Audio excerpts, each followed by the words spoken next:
Jack says, "Hey guys, I'm wondering about the exit flight to get through the New Zealand border. Shall I just book a cheap flight and cancel it, or is there another option?" And then you give us a bit of clarification saying that apparently when you get to New Zealand, you need to have an exit flight for visa purposes. And obviously he doesn't know when he'll be leaving New Zealand, hence he haven't booked a flight yet.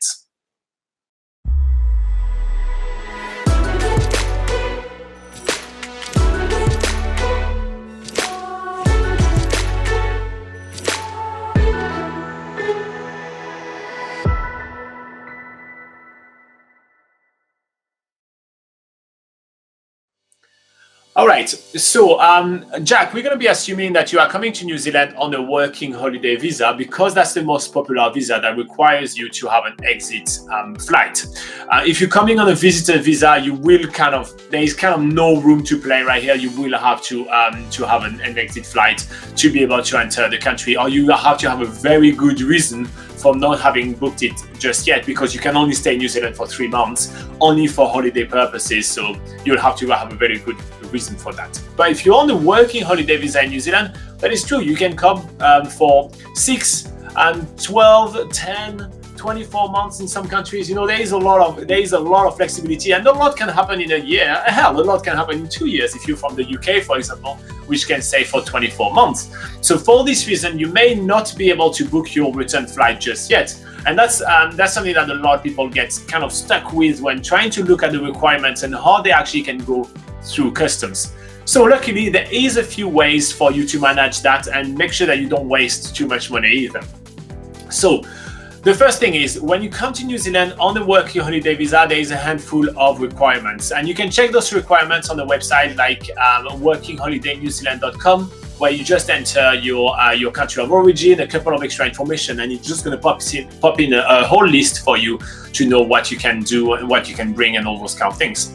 Now, when you're going to see that you absolutely need to have a return flight or the funds to afford one, then you're going to be like, okay, well, how do I manage that? Because I don't know when I'm coming back. So one of the options you can be doing is what you said. You can have a cheap flight to exit the country and just plan to either change it or just forget about it.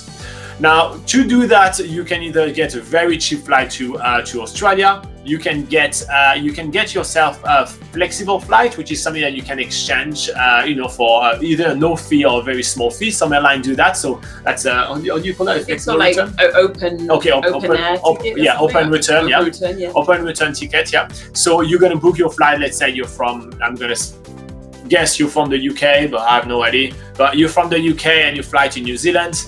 And so then this is a set date, but then your return is an open return. So it's going to cost you a little bit more money, but that means you can call the airline and book your flight. There is a few conditions, something like about a month before, and you say, okay, this is the kind of date I would like to go, and then they work with you to find your flight back.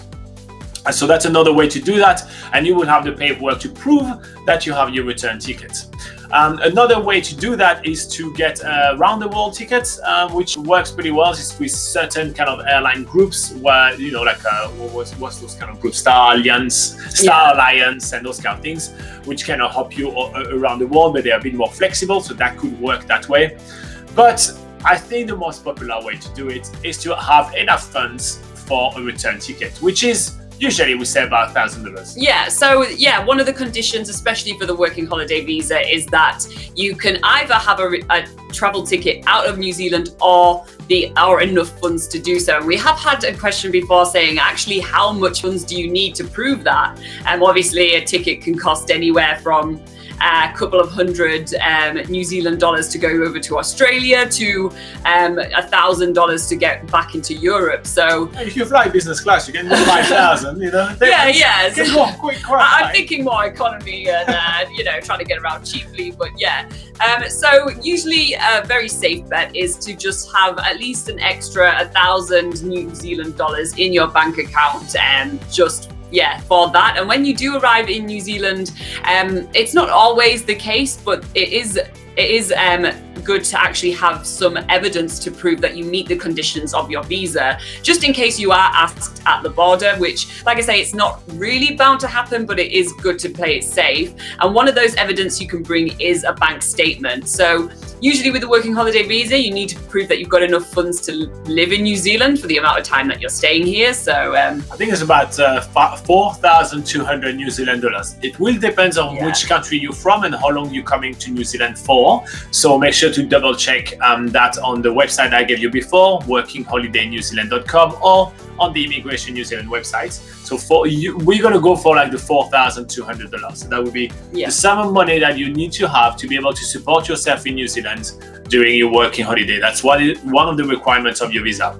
And then you need to add that on top. And then on top of that, have a spare 1,000 New Zealand dollars. And if you do need to justify it, you say to the immigration officer, that is for my return ticket or my travel ticket out of New Zealand. So that would be a total of, for that very example that we just gave you right here, that would be 5,200 New Zealand dollars available on your bank account, and being able to be shown onto your bank statement when entering the country.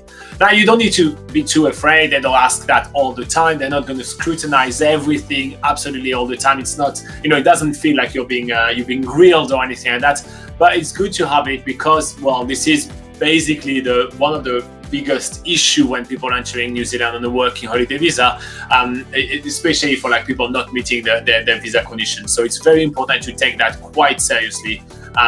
Also, you will need this extra cash anyway to be able to travel in New Zealand. I mean, all the accommodation anyway is usually to have 5,500 New Zealand dollars plus all the cost of flights when coming in New Zealand. That's kind of like the minimum that we suggest to people when coming to New Zealand on a working holiday visa.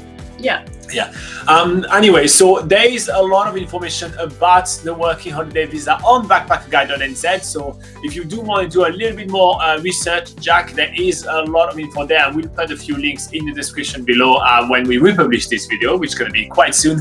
And if you guys find this video useful, make sure to like and subscribe. We're always here to help. All right, let's go back to the live chat right here. What else has been happening?